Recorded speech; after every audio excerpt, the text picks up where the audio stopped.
Right now, America is having the largest gun conversation this country has ever had, and no one bothered to actually invite the gun owners. Sure, they talk about gun owners, but they don't actually want them part of the conversation, unless they need a bad guy to verbally accost, that is.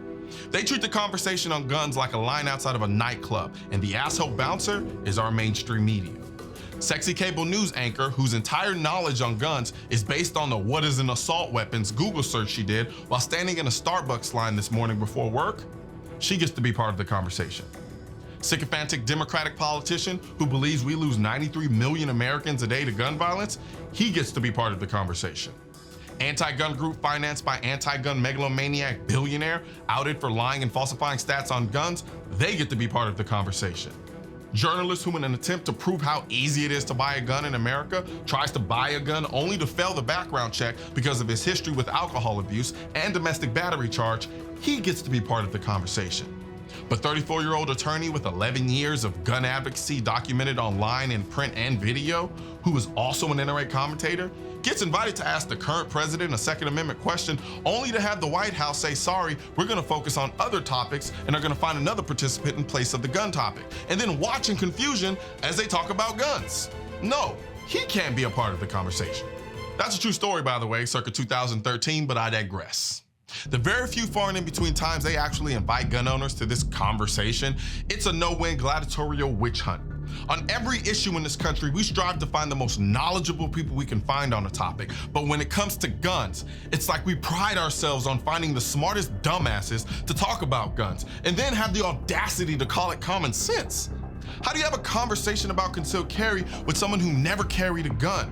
How do we have a conversation about ARs when no one in the conversation has ever shot one, much less know how they work? It's not like they're getting people who kind of have an idea. We're talking about people who are mentally inept on the subject, unable to grasp the most elementary aspects of the topic, which would be fine if they were having this conversation in a vacuum, but they're spewing nonsense to millions of people who know less than they do. The worst part about this charade called a gun conversation is the incessant vilification of gun owners, the people who actually know what they're talking about. We somehow have devolved so far in this country that we literally blame gun owners for these shootings.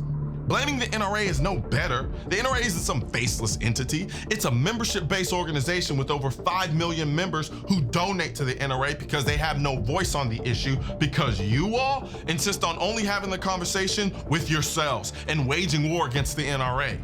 You're not waging war against a machine. You're waging war against people. People who have families just like you. People who grieve, cry, and feel the same pain that you do when our kids are killed in cold blood in our schools, malls, movies, and streets. The same people who want the shootings to stop, who want to save lives, but just have a different idea about how to do it. Instead of engaging these people like people, all you do is call them disgusting monsters who want kids to die because you're too self-righteous and ignorant to believe there may be another way to approach this that's more effective than gun control. Look, if you really don't want a conversation on guns and are just looking for an excuse to ban them, hell, say that. At least then I can respect the honesty. But y'all can't even do that.